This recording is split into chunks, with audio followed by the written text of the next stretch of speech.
are my friend, you are special. You are my friend, you're special to me. You are the only one like you, my friend. I like you in the daytime, in the nighttime, any time that you feel's the right time for a friendship with me, you see. F-R-I-E-N-D, special. You are my friend, you're special to me. There's only one in this wonderful world. You are special.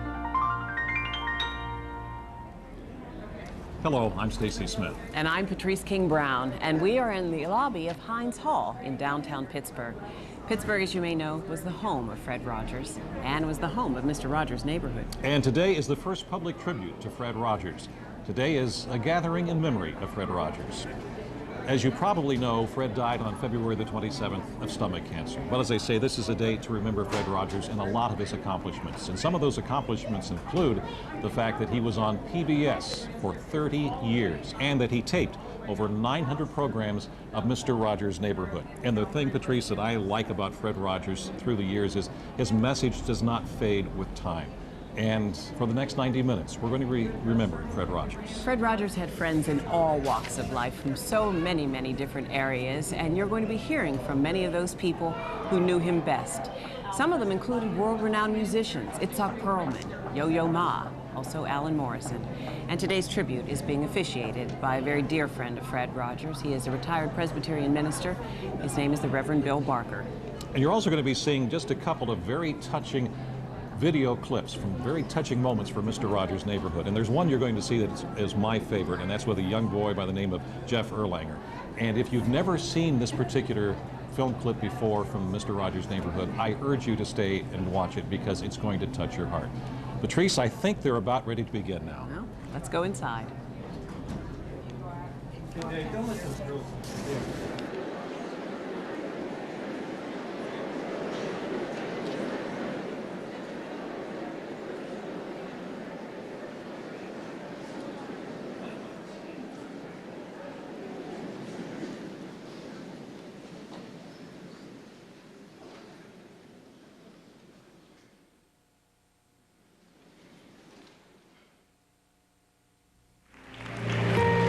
He began his career 43 years ago as part of the television crew at NBC Studios in New York. The following year, he started his own program in Canada, and in 1968, he brought it to PBS. That show, Mr. Rogers' Neighborhood, which just won a 4th Emmy for its host this past Saturday, is the longest-running program in PBS history and has made Fred Rogers an American icon. My grandfather's name was Mr. McFeely, and I always remember he said to me, "You've made this day a special day, Freddie, by just your being yourself." And that's always been with me. Mr. Rogers' Neighborhood includes a much larger audience than children's television viewers. His core message, accept everyone for who they are, has won him universal acclaim. You're welcome in this neighborhood. Why in the world couldn't we use this thing called television for the broadcasting of grace through the land?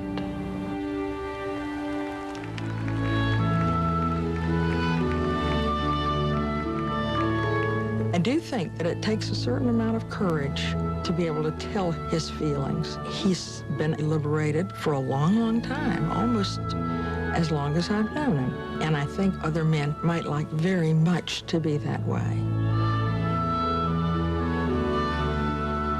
We're all on a journey, each one of us. And if we can be sensitive to the person who happens to be our neighbor, that to me is the greatest challenge as well as the greatest pleasure. Because if you're trusted and people will allow you to share their inner garden with them, What greater gift?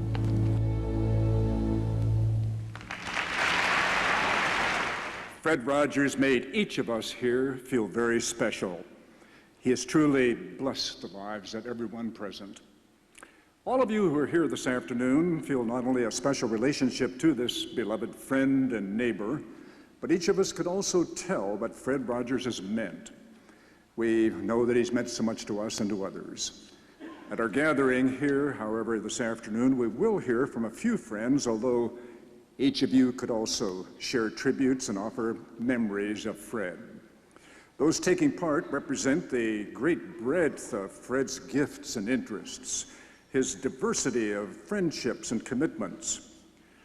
As all of us know, Fred was committed to excellence, whether it was nurturing the lives of children, composing songs, writing scripts, or fostering television programming, especially for families and for children. Fred was deeply committed to excellence.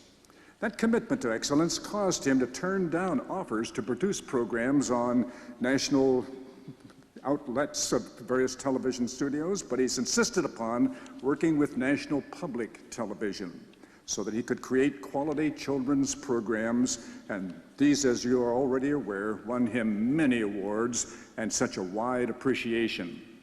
We're showing a brief film clip here this afternoon of Fred's appearance before Senator Pastore's Senate Committee, which saved government funding for public broadcasting from being slashed.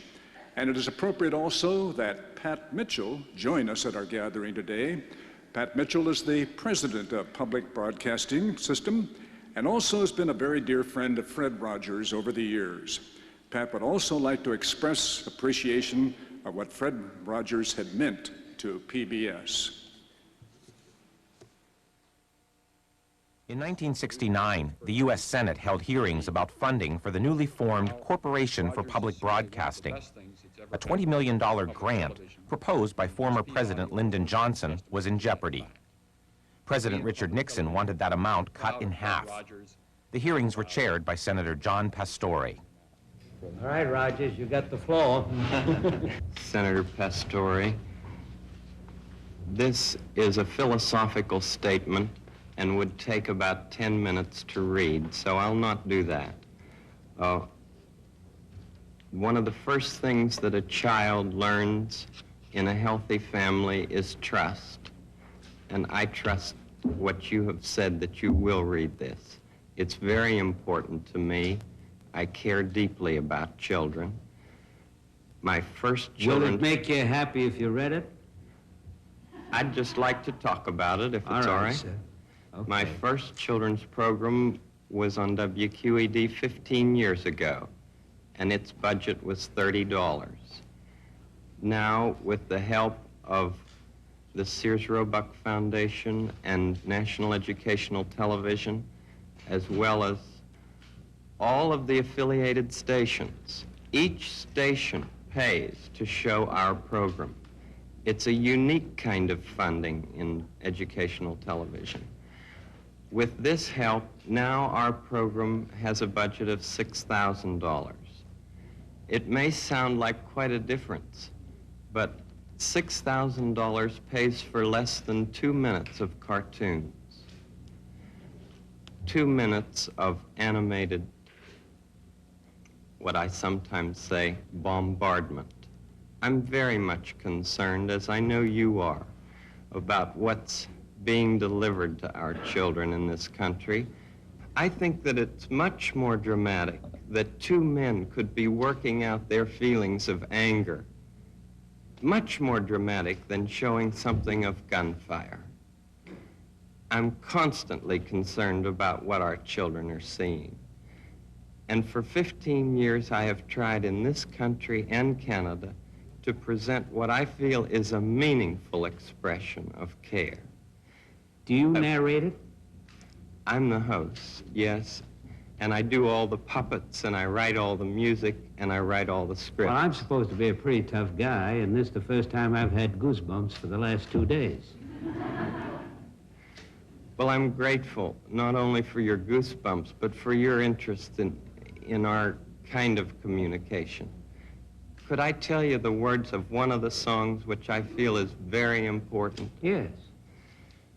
This has to do with that good feeling of control, which I feel that the children need to know is there. And it starts out, what do you do with the mad that you feel? And that first line came straight from a child. What do you do with the mad that you feel? When you feel so mad you could bite. When the whole wide world seems oh so wrong, and nothing you do seems very right. What do you do? Do you punch a bag? Do you pound some clay or some dough? Do you round up friends for a game of tag or see how fast you go? It's great to be able to stop when you've planned a thing that's wrong and be able to do something else instead and think this song. I can stop when I want to, can stop when I wish, can stop, stop, stop anytime. And what a good feeling to feel like this and know that the feeling is really mine. Know that there's something deep inside that helps us become what we can. For a girl can be someday a lady, and a boy can be someday a man. I think it's wonderful. I think it's wonderful. Looks like you just earned the $20 million.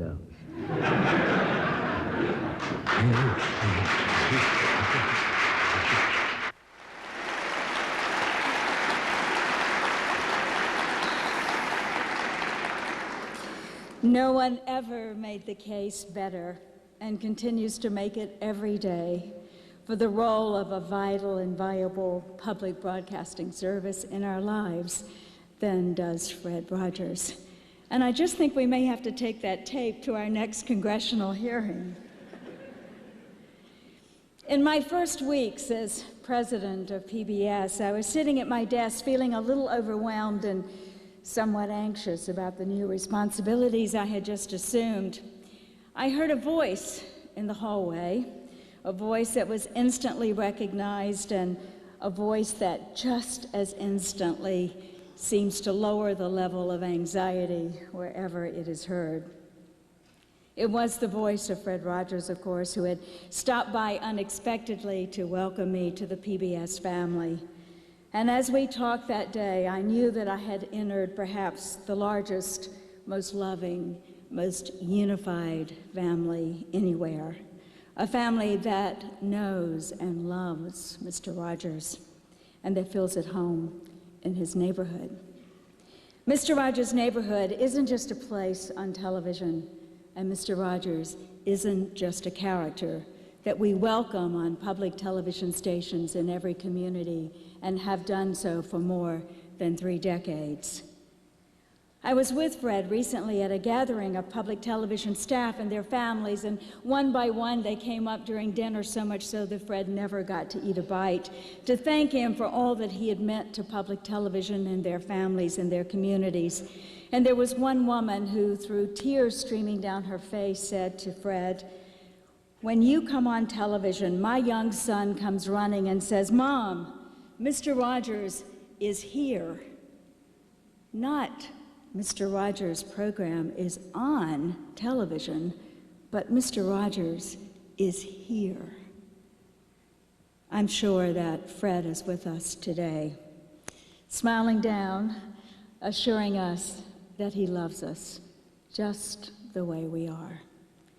That was perhaps the most important message for children, their families, their caregivers, that Mr. Rogers imparted daily, and that message transformed more lives than we will ever know, although today's gathering and those joining us in their homes via television shows certainly the great gratitude that we feel, and it's an indication of how extraordinary his impact was. And each of us who have children in our lives, well, that impact is profound and it's very personal. My son, Mark, who is a fully grown-up 30-year-old, but who turns into an adoring little boy at the mention of Mr. Rogers, remembers the days when I was a working single parent, and Mark, like millions of other children like him in this country, found in Mr. Rogers' neighborhood a safe haven, a place of unconditional love, and found in Fred Rogers an admiring, calm, comforting, and admirable role model. As a child, Mark wanted to imitate everything Mr. Rogers did, and for better or worse, that included his sense of fashion. I used to buy him those sweaters, you know, the ones with the cute little logos of bears and alligators and other kinds of things that appear on children's apparel. And one day I found Mark carefully removing all the logos from his sweaters. And when I asked why, he said, well, Mr. Rogers doesn't have to wear logos on his sweaters. And to this day, he has a fondness for sneakers that I think mirrors his friend Fred Rogers' choice as well. No one influenced children more positively than Fred Rogers. No one made them feel more special and loved, and he will continue to do so because Mr. Rogers' Neighborhood will be on public television to give that message to children for generations to come.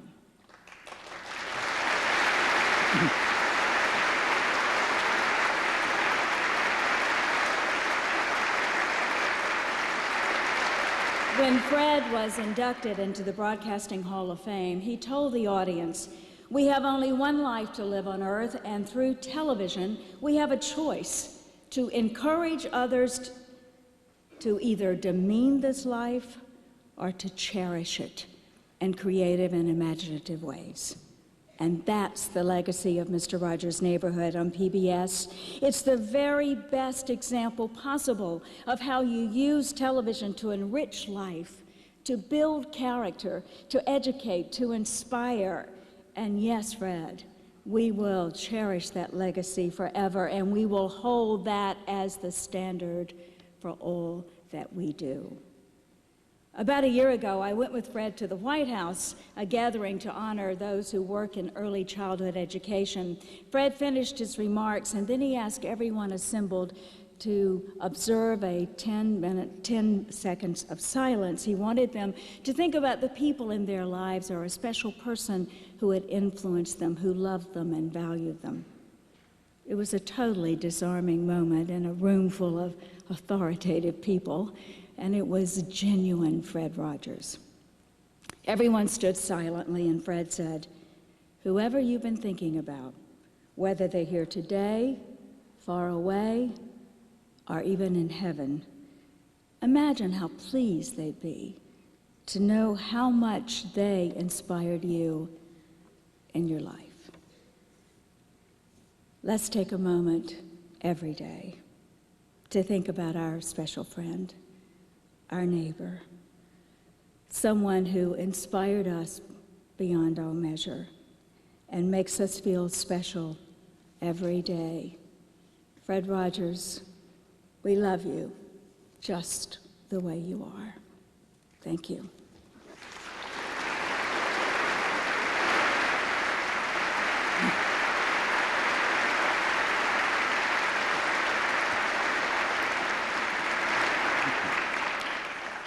We remember that Fred Rogers' deep faith informed and inspired him in all he said and in all he did. It's appropriate this afternoon that we hear some words from Scripture, and significantly, these words will be the 121st Psalm, the last piece of Scripture Fred heard, and also the last he recited. And also significantly, the words today will be read by one of Fred's closest friends and colleagues, Archabbot Douglas Nowicki of the Archabbey of St. Vincent in Latrobe.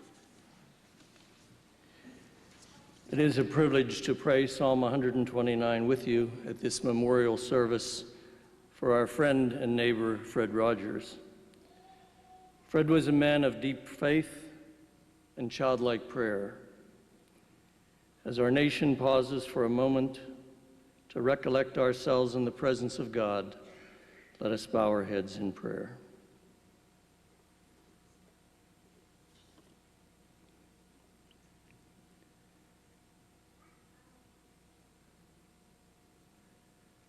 I will lift up mine eyes unto the hills, from whence cometh my help. My help cometh from the Lord, which made heaven and earth. He will not suffer thy foot to be moved. He that keepeth thee will not slumber. Behold, he that keepeth Israel shall neither slumber nor sleep. The Lord is thy keeper. The Lord is thy shade upon thy right hand. The sun shall not smite thee by day, nor the moon by night. The Lord shall preserve thee from all evil. He shall preserve thy soul. The Lord shall preserve thy going out and thy coming in, from this time forth and even forevermore.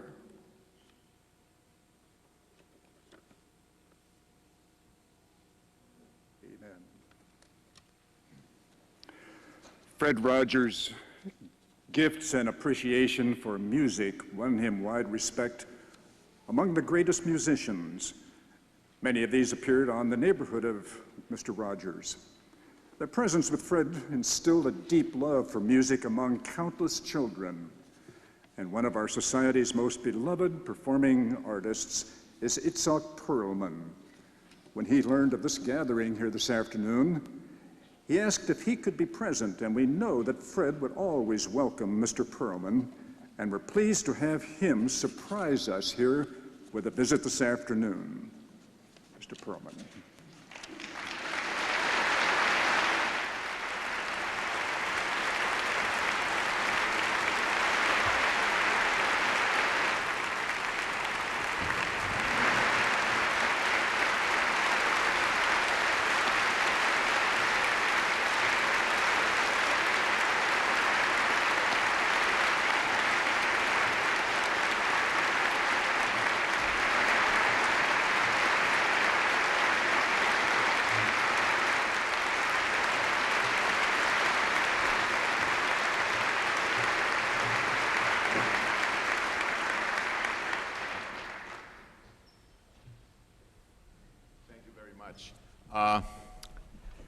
Fred Rogers played a very integral part in our household while our 5 children were growing up. And I'm so happy that I have a chance to remember him today and to really thank him for what he did for our family. So, Fred, this is for you. I would like to play a little gavotte by Bach. Enjoy.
Among his many accomplishments, Fred Rogers was a lifelong student of Bible and theology. That commitment led him to enroll at Pittsburgh Theological Seminary, where he was a classmate of hundreds over the 8 years it took him to complete his degree as a Master of Theology. One of the classmates who has read New Testament Greek with Fred, often served with him in the ministry, is the Reverend Dr. James J. Robinson, civic leader here in Pittsburgh, a longtime pastor of the Bidwell Street Presbyterian Church, the founder of the Manchester Project. Jim Robinson will give us a few comments about what Fred has meant to our town and to him. A 7-year-old admirer of Fred said, "He likes you just the way that you are." Another person said, "Fred Rogers was the only human being on TV to whom you would entrust the future of the world." But I think perhaps the most endearing tribute to Fred was recounted in Esquire a few years ago, when Fred wanted to meet Coco the gorilla, who had been taught American Sign Language. For Coco had watched Mr. Rogers' Neighborhood, so when they met, the 280-pound gorilla gave Fred a big hug, and then Coco took off Mr. Rogers' shoes.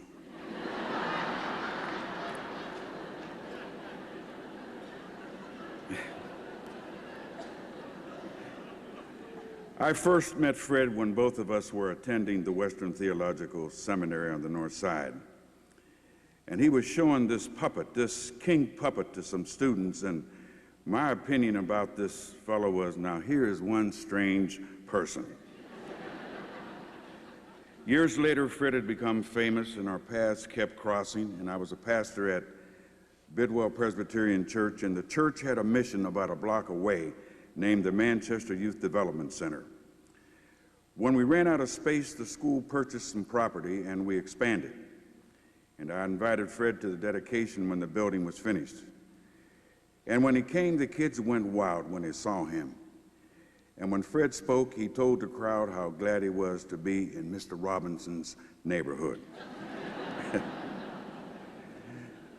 We never set up luncheon dates or had special meeting times. We just kept bumping into one another, and we were always glad to see each other. We received medals from the Pittsburgh Seminary, twin medals together. What a sight 2 grown men strolling down the aisle hand in hand must have been. Later, a man named William Moore, our Greek and theology teacher, became ill, and his family had to place him in a nursing home. And I'm telling you, Fred and I were influenced, and we were bonded because of this man. Dr. Orr encouraged Fred in his studies when some must have felt he'd never graduate, trying to go to school and be a TV celebrity. And then when Dr. Orr died, his wife wanted Fred and I to conduct his memorial service at the Pittsburgh Theological Seminary, which we did. I believe enough hasn't been said about Fred Rogers' heavy theological mind, or that he was an ordained Presbyterian minister, or about his deep, deep faith and trust in God. For Fred's calling card to his TV children, like the 7-year-old kid said, "I like you just the way you are," was no accident.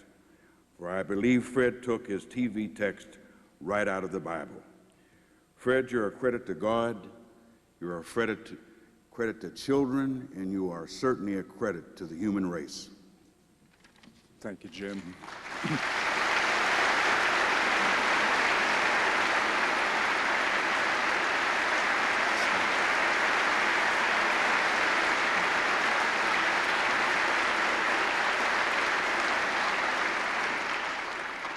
Through the family association, beginning with his mother, Janine Morrison, Alan Morrison has been regarded as a nephew by Fred and Joanne Rogers. They've cherished his friendship from the time he was a small boy and cheered his success as one of America's most gifted young concert organists. Alan Morrison is the chair of the organ department at the Curtis Institute of Music, and we're happy to have him perform for us this afternoon.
One of Fred Rogers' songs was "It's You I Like."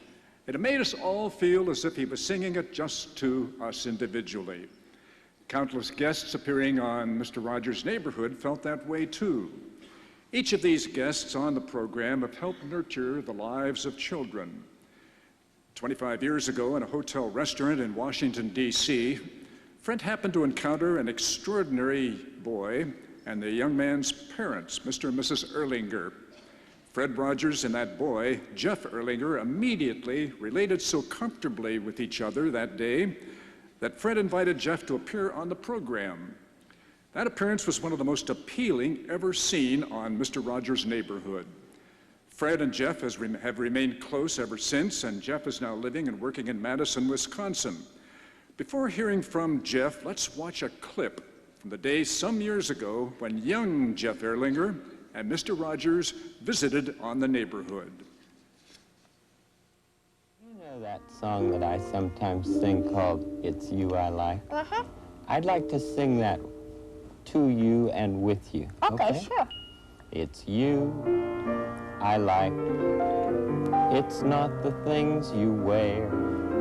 It's not the way you do your hair. But it's you I like, the way you are right now, the way down deep inside you, not the things that I do, not your fancy chair, that's just beside you. It's you I like. And it is you I like, Jeff. Thanks.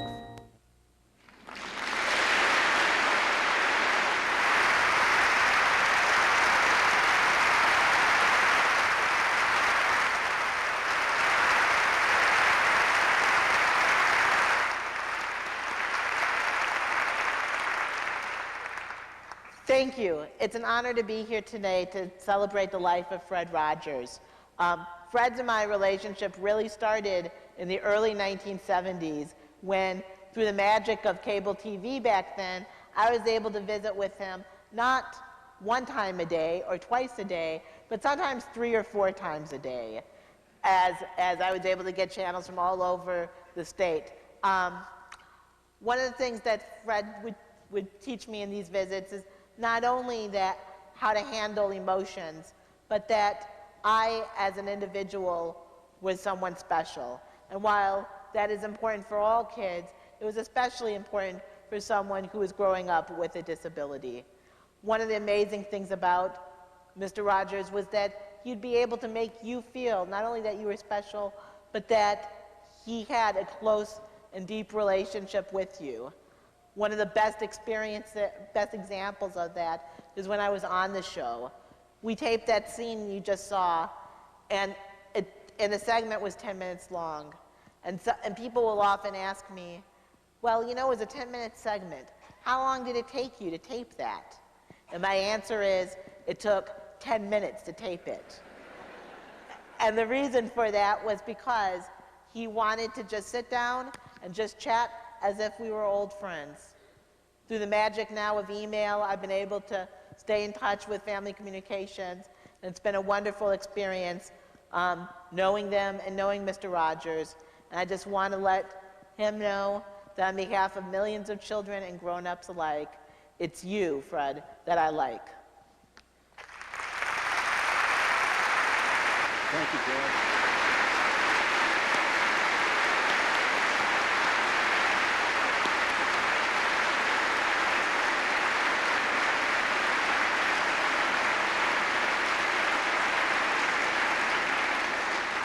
One of the other many participants on Mr. Rogers' Neighborhood was a person again whom you all know, Yo-Yo Ma. Yo-Yo Ma would like to have been here with us this afternoon, asked to participate. However, when the date was finally set, he found he could not be with us because of a commitment for a concert tour overseas.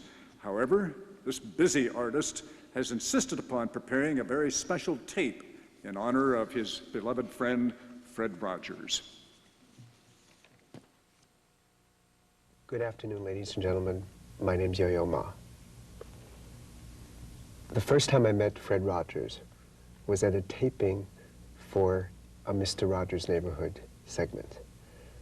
I was really excited to meet him because my son at that time, Nicholas, was 2 years old, and Mr. Rogers was his hero. So I show up at the taping session. Mr. Rogers, Fred, comes closer and closer, and I break out into a sweat. He says, "It is so nice to see you." What was absolutely disarming about Fred Rogers was that he was so genuine, and the physical proximity between two adults, which made me so uncomfortable at first, was of course the physical proximity that makes children very comfortable with adults. He asked me to play a little song that he wrote, "Tree, tree, tree, I love you." At first, I thought it was too simple. I felt a little uncomfortable playing it. But I played it, and now, years later, I realized the impact of what that segment meant to many of the children that saw that segment through letters that were forwarded to me by the neighborhood team, as well as meeting the children in person, now more grown up with a deep love for music. So now I'd like to play for you once more, "Tree, Tree, Tree, I Love You," followed by a movement, a saraband from a Bach suite.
Fred Rogers reached out to 3 generations of children and their parents. His songs have sung their way into the thinking of all of us, little people and big people alike. We all have been helped to value ourselves and others because of Fred Rogers and his music. Salim Gabriel, another beloved friend of Fred's and also a Presbyterian minister, is the executive director of the Pittsburgh Project, working with children.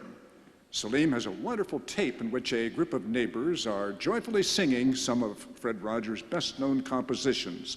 Following Salim Gabriel's remarks, we'll see that tape.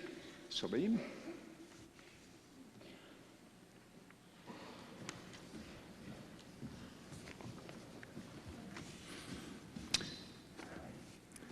A couple of years ago, Mr. and Mrs. Rogers stopped by the Pittsburgh Project to visit us and see one of the performances that our children in our program were putting on.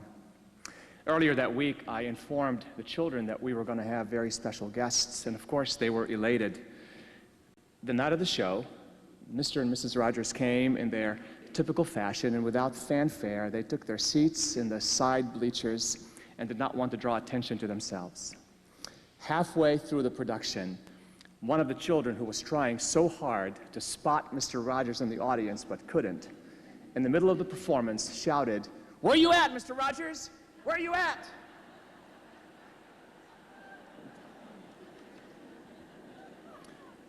Where are you at, Mr. Rogers? Today, I have absolutely no question as to Mr. Rogers' whereabouts. He is in the heavenly neighborhood after which he modeled his television neighborhood.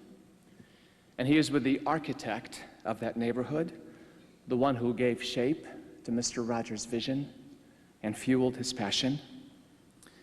Author Max Lucado wrote about a season in his life when he was traveling a great deal. He didn't like to travel and be away from home and his family. He said his favorite leg of any flight was the last leg, the journey home. He would anticipate the wheels of the plane touching down, and he would have one hand on his briefcase and one hand on his seatbelt ready to bolt. And he would make it through the jetway and find a crowded room filled with people who weren't there to see him. But then he would hear the hand clapping of a child. He would follow that familiar sound until his eyes would land on a little girl standing on a chair, applauding the coming home of her daddy. And as soon as she knew that his eyes caught hers, she would jump off the chair and come running to him, and he would pick her up and hold her and love her and kiss her and tell her how special she is. On Thursday, February 27th, 2003, Mr. Rogers was on a plane going home.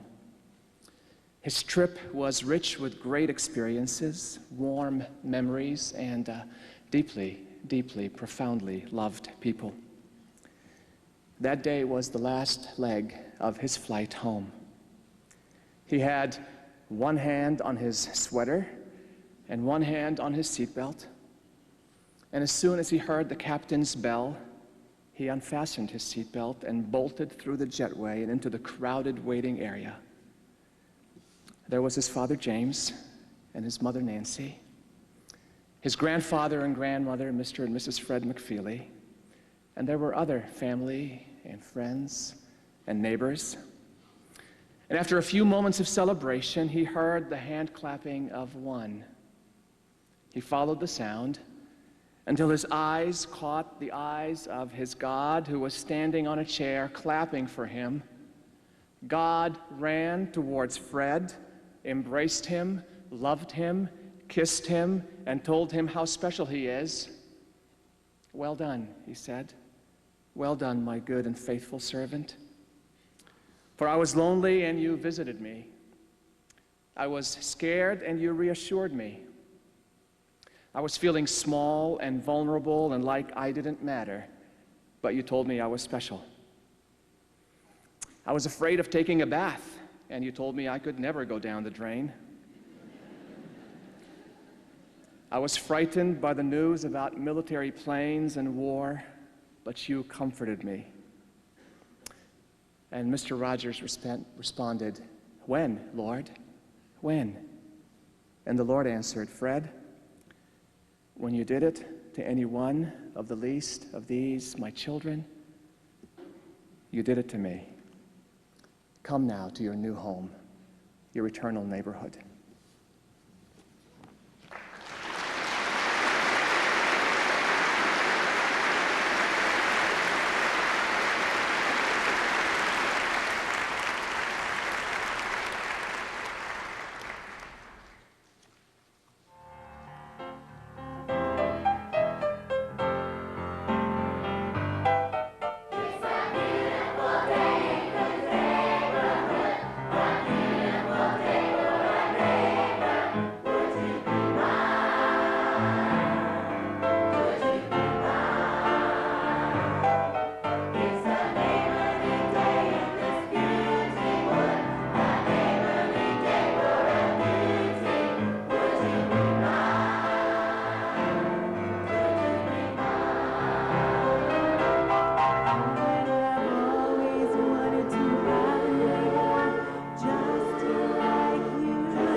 Many have assumed that Fred Rogers' ministry to families and children ended with his death last February the 27th. You may be reassured that this is not the case, for some years ago, Fred established Family Communications Incorporated as a vehicle to continue what he had dedicated his life to do. Fred gathered a group of persons who shared his caring for children and their families to serve on a board of directors. He also found a group of exceptionally talented, committed persons to serve with him on his staff. One of those who has served on the board of directors of Family Communications Incorporated from its inception is Teresa Hines. This woman has known Fred for years and has encouraged him all during those years. And it's fitting that she be here this afternoon as a member of the board to speak of what Fred has meant to her and all of the board.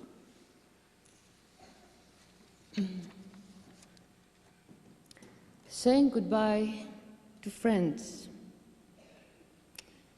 is always hard. And saying goodbye to a man whose character personified friendship for generations of children and adults is much harder. Fred was a godfather to my son Christopher. He was a good friend to my late husband, and a very good friend of mine. Sorry. And during summers on Nantucket, he was our neighbor, almost. But for Fred, the whole world was his neighbor, and everyone in it his friend. I'm keenly aware that I speak not just for me, but also for millions who grieve this loss. I once asked Fred which of the characters in the neighborhood he was most like, and he said, "Daniel Tiger." And you know how shy he was? And I always hoped I could be Henrietta Pussycat, you know, take care of him. One might wonder how Fred could have been so shy and yet become so famous a public figure, indeed, a cultural icon. And the answer was simple. It was magic. But his was not a magic of illusionists, fun as it is, or the trickery of entertainers. Rather, it was a simple magic of love, of trusting. Fred once shared with me a letter that he received from a mother. It was a long letter, a mother of an autistic boy who did not speak, and who every day sat in front of the set, listened to the whole program, and then, when it was over, he'd switch the set off, and he, with his back turned to the screen, he would kind of sing in some form of language of his to no one in the room, but he went through his expression. It was the only time he expressed. So he had no verbal language. And one day, when he was 5, his mother was preparing his dinner. He stood up, as always, I guess, turned his back on the set, and his words were unmistakable. "It's a wonderful day in the neighborhood," as well as he could say it, but he could. It was a miracle. Perhaps the breaking of a barrier, the opening up of a life. Fred gave so many people similar gifts, and he did it merely by speaking to them in open, honest, and in non-threatening ways. He never condescended. He just invited us into his conversation. He spoke to us as the people we were, and not as the people others wished we were. In his work, Fred told the story of all of our feelings, their worthiness. He showed children both the real world, that universe of people and places he shared with them from his kitchen table, sitting there in his sneakers and in his wonderful sweater. And then by train he took them to the world of make-believe, the land of King Friday, the 13th, the magic land. And that line between reality and make-believe is increasingly blurred in our society, and it isn't either kind or a wise gift to children, creating as it does many false standards, expectations, and role models. Fred honored the need that children have for a real world that they can feel safe in, and a make-believe world that they can escape to, and the ability to tell which is which. Fred also was able to look past the differences that so often are all that we see in each other and in life. He focused instead on what all of us, children and adults, have in common: the need to feel special, to be accepted for who and what we are. Joanne, I can say that his gift, and what a gift he was, and how wise he was, would allow us now to hold onto in this particularly conflicted world of ours, this global neighborhood. And with Jamie and John and your family and new baby grandson, I am so sorry that Fred has left you and us. But I'm so grateful that he blessed us with his life. Fred's message and vision is with us forever. Mr. Rogers' Neighborhood will continue to air, as always, on public television. Family Communications, his production company, will carry on as he wished. But most of all, every one of us whose lives he touched will continue to hold his gentle yet strong spirit deep inside of us. Once Fred and I were sitting in Nantucket, at the house by the beach, when we were interrupted by the squawking of a gull trying to break the clams by dropping them on the roof. And Fred referred to the gull as Elvira. And I thought, all right. And he told me that she had a huge congregation out in Connecticut and a huge Sunday services. So she became a high priestess kind of for me. And ever since, and I make up children's stories, which my father used to also make up and tell them to the babies. And when I do talk about seagulls, it's Elvira. And if they're gray, it's Oscar or Lucas, because they're still children, babies. Anyway, Elvira is special to me, and every time I'm in Nantucket, there's Fred and Elvira. This summer, I will bicycle to Connecticut, to the Crooked House, where Fred composed and wrote so much. And there at water's edge, on Nantucket Sound, I will sit on the warm sand with seagulls squawking, and let Fred's song envelop me in a reverie that will never go away. Somewhere, each of us have that place. So let us remember him there. Thank you.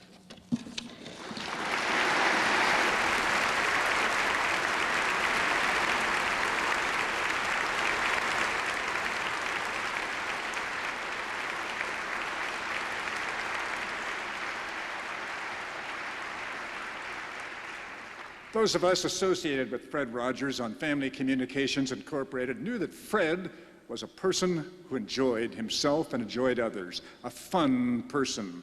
He loved to laugh, and he could even laugh at himself. This side of Fred, in song and in a game that we're going to see that Ella Jenkins once was trying to teach Fred and Chuck Aber, that little children's song and dance, Head and Shoulders, shows that side of Fred as a fun person. When I was about 5 years old, we used to have recess, and in our schoolyard, some of the 6th and 7th, 8th graders were doing some pretty fancy rhythms. I forgot sometimes where my head was or my shoulders were, but we did something like this: head and shoulders, baby, 1, 2, 3. Try it with me. Head and shoulders, baby, 1, 2, 3. Head and shoulders, baby, 1, 2, 3. Head and shoulders, head and shoulders, head and shoulders, baby, 1, 2, 3. Now let's sing it. Oh. Head and shoulders, baby, 1, 2, 3. Head and shoulders, baby, 1, 2, 3. Head and shoulders, head and shoulders, head and shoulders, baby, 1, 2. Knees and ankles, baby, 1, 2, 3. Knees and ankles, baby, 1, 2, 3. Knees and ankles, knees and ankles, knees and ankles, baby, 1. Ankles and toes, baby, 1, 2, 3. Ankles and toes, baby, 1, 2, 3. Ankles and toes, ankles and toes, ankles and toes, baby, 1, 2, 3. And the way we used to end it was like this. That's all, baby, 1, 2, 3. That's all, baby, 1, 2, 3. That's all, that's all, that's all, baby, 1, 2, 3. And that is all. It's time for us to get to the school to do our work with the children. Okay, fine. Good seeing you again. Where are you going now? We're going over to one of the schools, and the neighborhood schools, and share some of these rhythms with them. Oh, so you teach in the schools, too. Oh, thanks for coming. Good seeing you again. It's always great to be with you, Ella. Thank you, Chuck. Bye-bye.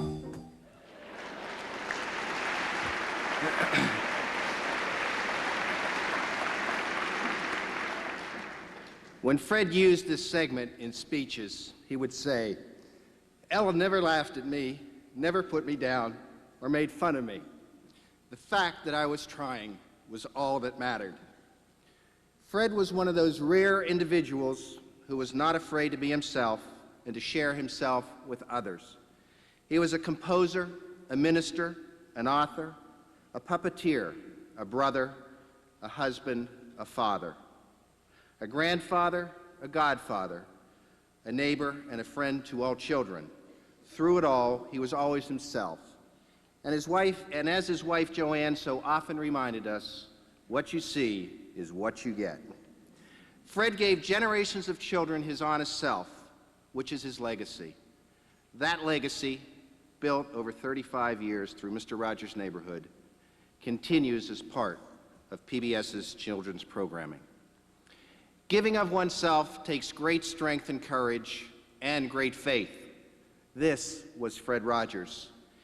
He illuminated values that are truly important in life, and then he lived them every day. Tolerance, love, support, compassion, acceptance, understanding. That was the essence of Fred Rogers. Understanding was the main factor that enabled him to talk with children about important issues, some scary to them: death, divorce, failure, sickness, disabilities, anger, making mistakes, going to the hospital or dentist. Fred proudly dedicated his life's work to providing the best for children in their earliest years and to showing adults how important it is to help children grow in healthy ways. His messages stayed with many of the children who grew up with the neighborhood.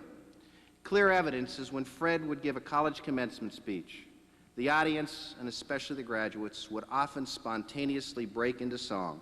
It's a beautiful day in the neighborhood, and sing their hearts out to the end, please won't you be my neighbor. Fred founded Family Communications to produce Mr. Rogers' Neighborhood and other projects and materials to inspire children and parents and those who work with children. His work ethic was unmatched by anyone I know.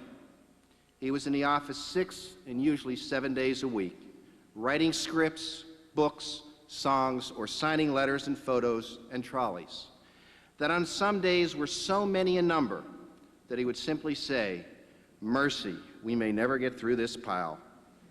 Those of us at Family Communications who had the honor and the privilege to work with Fred knew his impact.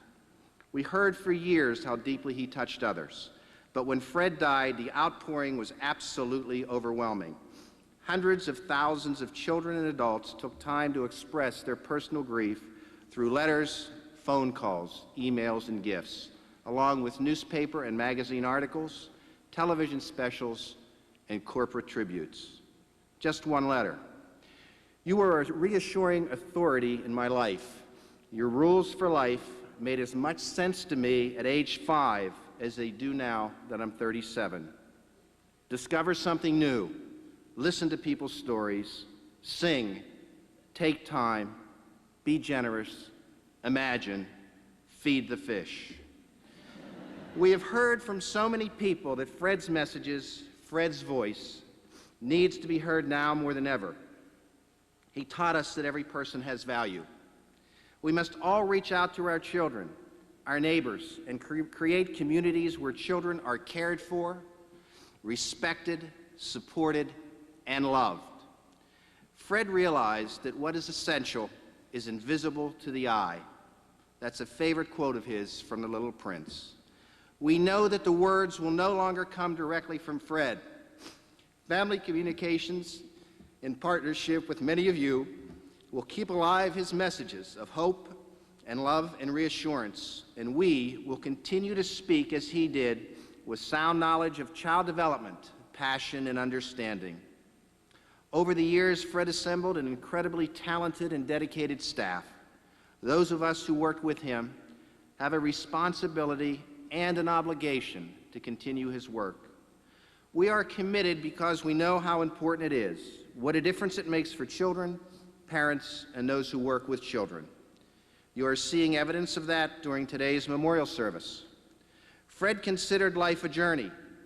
What mattered were the little things. He never considered himself a star or a celebrity.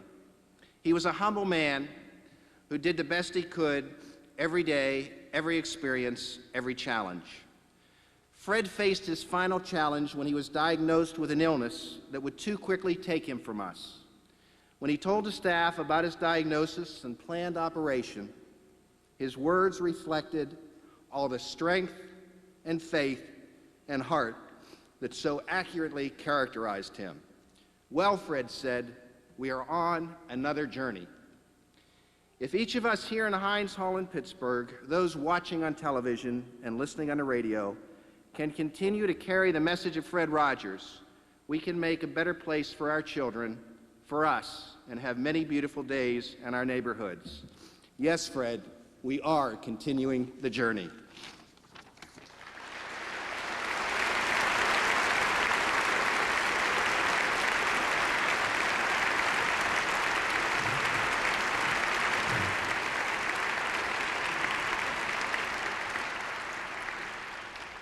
As a classically trained musician, Fred Rogers introduced children to the opera and the fine arts. Songs continue to delight children and adults alike.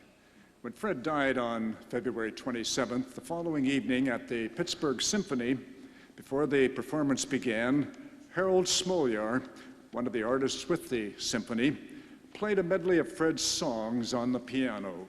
Following that was a minute of silence, and Harold Smolyar, here this afternoon, will offer that tribute to Fred Rogers by playing a medley of Fred's wonderful songs.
Won't you be my neighbor? And to describe how the family feels about all of us and to thank us for being here, John Rogers, one of Fred's sons, will make a few comments to us today. Thank you, John. Thank you, Bill.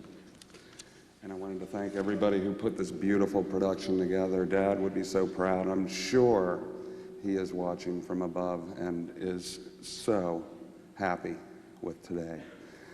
And our family would like to greet those here in Hines Hall and in Dad's, as he called it, his neighborhood television, his television neighbors. We want to thank everybody for their support, loving support. Dad was a very special family member.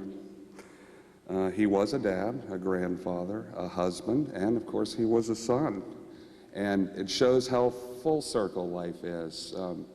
12 days after my father passed away, I had a son come into the world. And it's been so special. And I wanted to say, hi, Dad. I always said, "Hi, Dad." When I saw Dad, if it had been a while, that's how I greeted him. But I also wanted to say that Dad was one of the best listeners anyone could imagine. He gave of himself in his listening skills, and we loved him for that. And as my mother always said, what you see is what you get, and what you saw was what you got with my dad. And I'd just like to close with a work from Emerson called Success. Dad gave me a plaque years ago, and I know these words meant a lot to him, and I feel they're part of his strength and bond. So I will close with that. To laugh often and much, to win the respect of intelligent people and the affection of children, to earn the appreciation of honest critics and endure the betrayal of false friends, to appreciate beauty, to find the best in others, to leave the world a bit better, whether by a healthy child, a garden patch, or a redeemed social condition. To know even one life has breathed easier because you have lived. This is to have succeeded, and he sure made my life easier. Thank you.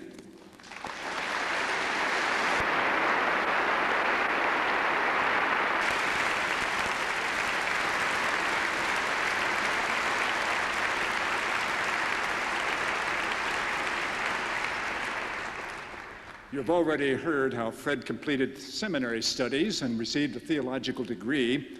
When he completed those studies, those of us who knew Fred said that your form of ministry will not be by donning a clerical robe and standing behind a pulpit on Sunday morning at 11, but by your continuing your ministry through television to children. However, all of us who are colleagues in ministry with Fred and have been for years have been proud of the fact that he has always been a fellow minister.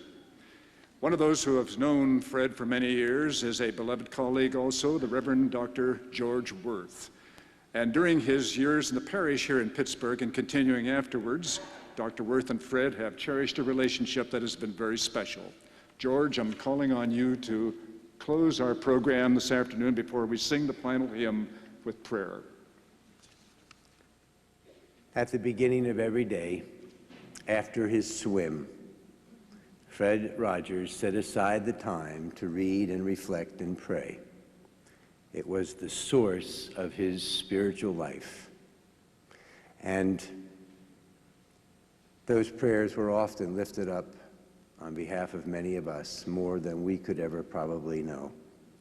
I think it would be good, remembering Fred, if we'd all reach out now and take hands with the others sitting close by to us as we offer this prayer. Great and eternal God, we are here today on holy ground with tears in our eyes and gratitude in our hearts for the life and the love and the great legacy of Fred McFeely Rogers. 75 years ago, you brought him into this world, made him in your own image, and gave him the seal of divine approval. And as he grew up, you conveyed to him that you loved Fred just the way he was, and that was Fred's message throughout his lifetime to all of us. And so we are here to thank you, Lord, for all that ministered to the best in Fred's life, for his compassion, his intensive care, which reach out to touch all of your children everywhere, for his laughter and playful spirit, which help so many find joy in their journeys through life, for the gift of music which flowed in his veins, and for the inspired words that you gave to him, which are now familiar refrains to all of us, for his conviction and courage and sense of purpose, and for your call to him to dedicate his life in service to others. For all of that and so much more, we give thanks to you, O Lord, knowing that your servant, Fred Rogers, has now finished his course on this earth and rest in peace with you forever in heaven. We are here who miss him, especially Joanne and all of his family and colleagues in family communications and all the wide circle of friends. And so we ask you for the healing power of your Holy Spirit so that we can mourn with joy and celebrate with Fred Rogers a life well lived from here to eternity. We pray this in your holy name, O God. Amen. Fred loved music, including the traditional hymns. One of Fred Rogers' favorite hymns was For All the Saints. And what better way for us to remember our saintly friend than by standing to sing together this great hymn. Will you kindly rise and express your thanks to God for the life of Fred Rogers by singing the verses printed in the program.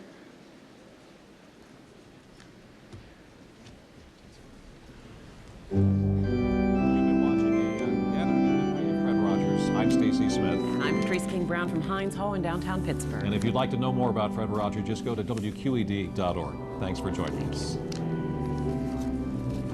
Talk about your favorite Mr. Rogers moments with family and friends by starting your own PBS program club. Log on to pbs.org to help you get started. You play cards? It begins and ends over a deck of cards.